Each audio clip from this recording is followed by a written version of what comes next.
ये देवी तुम्हारे आंखों से जो अश्रु गिर रहे हैं, से जो वृक्ष बन रहा है, इसमें ब्रह्मा विष्णु महेश इंद्र वरुण कुबेर समस्त प्रकार के देवी देवताओं की शक्ति समाहित है। और कुछ वेद तो यहां तक कहते हैं कि यही है जिस वृक्ष से संपूर्ण विश्व की रचना हुई है।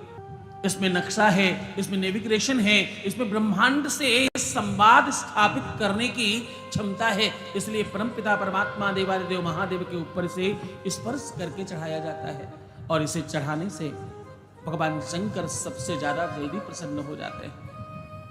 वेद कहता है, चारों के चारों वेदों में स्पष्टता से इस बात को लिखा गया है, त्रिदलम त्रिगणाकारम त्रिनेत्रां चा त्रिधायुधं त्रिजन्म पाप संहारं बिल्वपत्रं शिवार्पणम्। भगवान शंकर के ऊपर बिल्वपत्र चढ़ाने से 1 करोड़ कन्या दान का लाभ प्राप्त होता है। हाँ, भगवान शंकर के ऊपर बिल्वपत्र चढ़ाने से जन्म जन्मांतर के पाप समाप्त हो जाते हैं, समूल विनाश हो जाते हैं। बिल्वपत्र के नीचे किसी भी कंकड़ को रखकर अगर पूज दिया जाए तो कहते हैं उसमें 12 ज्योतिर्लिंग की शक्ति समाहित हो जाती है।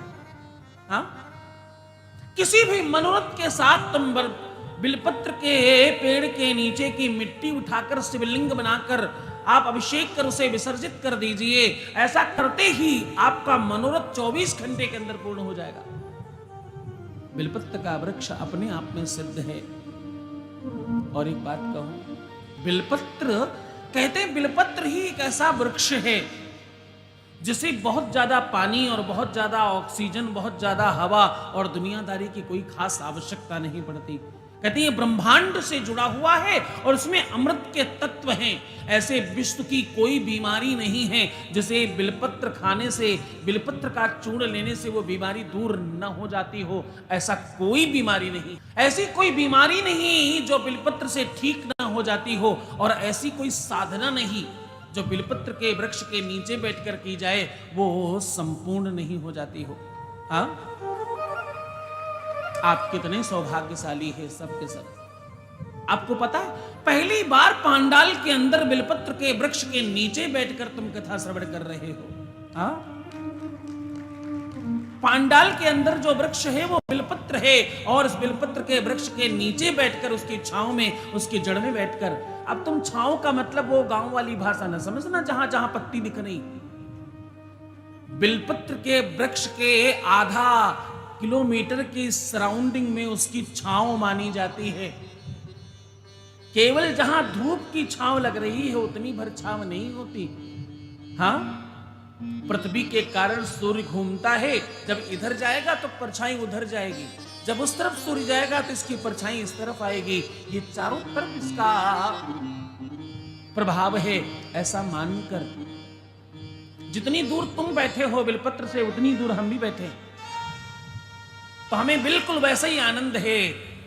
मैं तो ये मान रहा हूं मेरे कई जन्मों का कोई पुण्य उजागर हुआ होगा जो ये कथा महादेव ने मुझे प्रदान करी और ये अवसर प्रदान किया कि तुम सबके सन्मुख बैठकर देवादिदेव महादेव की गाथा गाने का अवसर मिले, और वो भी ऐसी पुण्यतम व्यवस्थाओं के आधार पर।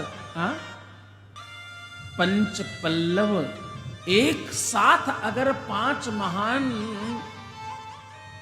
पत्रों को एक साथ स्थापित किया जाए तो उसे पंच पल्लव कहते हैं। और कहते हैं बिल्वपत्र की 5 पत्तियां लेकर के आप रख दें तो आपको कोटि पल्लव का लाभ प्राप्त हो जाता है। कभी आपको 5 पल्लव न मिले तो आप बिल्वपत्र को स्पर्श करके ऐसा कर सकते हो।